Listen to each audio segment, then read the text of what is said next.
It was one of those nights where the world felt a little off, like something wasn't quite right, but you couldn't put your finger on it. I was driving back home after a late meeting, the kind that drags on longer than expected and leaves you exhausted. I usually take the highway, but for some reason, I decided to take the back roads this time. Maybe it was because the highway felt too open, too empty at night. Maybe it was because the small, winding roads offered a sense of comfort, a feeling of seclusion in the darkness. I had driven these roads countless times before, so it should have been second nature. The familiar curves and dips of the rural route were etched in my memory, and yet something felt different tonight. The air was heavier, colder. My headlights cut through the thick blanket of night, but the trees on either side of the road seemed to press in closer than usual, their branches like clawed fingers reaching for the car. I shook my head, trying to dispel the unease creeping up my spine. It was just my imagination, I told myself.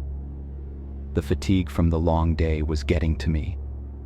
I turned the corner of a particularly sharp bend and slammed on the brakes, heart racing. There, right in the middle of the road, was a figure. At first I thought it might be a person, but as I squinted, I realized it was far too still to be alive. The figure was bent at an unnatural angle, like it had collapsed there. My pulse quickened, but my instincts urged me to drive forward. Maybe it was some animal, maybe even a discarded pile of clothes. Still, my foot hovered over the brake. I was about to roll down the window and call out when it shifted. The figure didn't move, not in the way someone would shift to stand up. It was more like something waking up, something unnatural. My mind screamed for me to turn the car around, but my body refused to comply.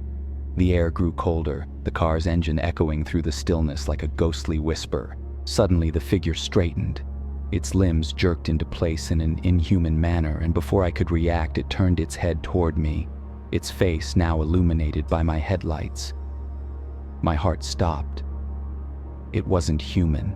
The face was pale and elongated, its eyes wide, too wide, almost taking up half the face, their blackness swallowing the light. The skin was stretched too thin, and its mouth, twisted into an unnatural smile, was filled with sharp teeth. A low, almost inaudible whisper seemed to come from its throat, but I couldn't make out the words.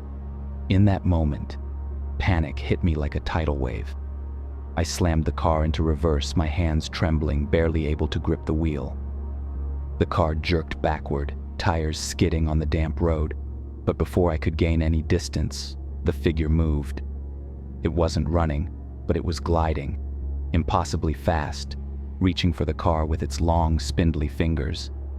I threw the car into drive and sped off, not looking back. The engine roared in protest as I pushed it faster than I had ever dared on this road. I glanced in the rearview mirror, expecting to see the figure chasing me, but all I saw was an endless stretch of black road. Yet I couldn't shake the feeling that I wasn't alone. That thing was still out there. I sped through the turns, but my sense of direction began to twist. The familiar road I had traveled 100 times before seemed different now. Every corner I took, every straightaway I drove, felt like it was repeating itself. I should have been at the turnoff to my house by now, but there was nothing. Just the same stretch of road, endlessly stretching into the night. I shook my head, trying to steady myself. I'm just tired.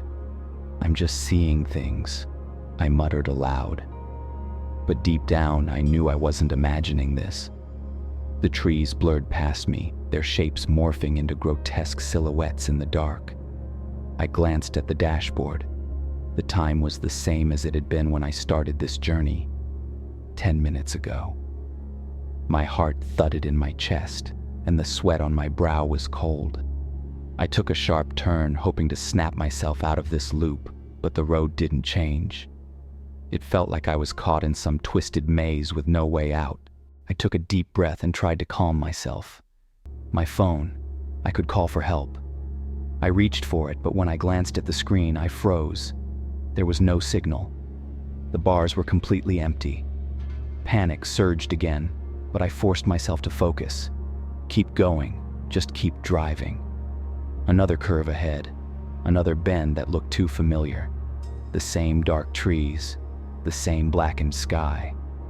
I hadn't seen a single other car in miles, no lights, no sign of life. But then, in the distance, I saw something that didn't belong.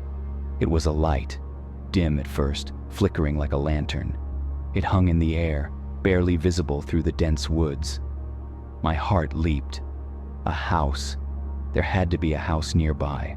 A person, someone who could help. I sped toward the light, praying that I wasn't just losing my mind. As I got closer, the light began to grow larger, clearer. It was a lantern hanging from a post, swaying gently in the breeze. And under it, standing motionless, was a figure. I slammed on the brakes once more, my heart pounding. It was the same thing from before. The pale, twisted face, the wide black eyes, the smile that made my blood run cold. This time it wasn't in the middle of the road. It was standing by the lantern, waiting for me. I couldn't breathe. I couldn't move. And then, in the silence of the night, the figure spoke. "You'll never leave," it whispered, its voice raspy and distant. I turned my wheel in desperation, but the road never ended. No matter how fast I drove, no matter which way I turned, I was trapped in the same endless loop. The thing was still out there, following me, and I knew, deep in my gut, that I would never make it home. Because the road never ends. Not for me, not for anyone.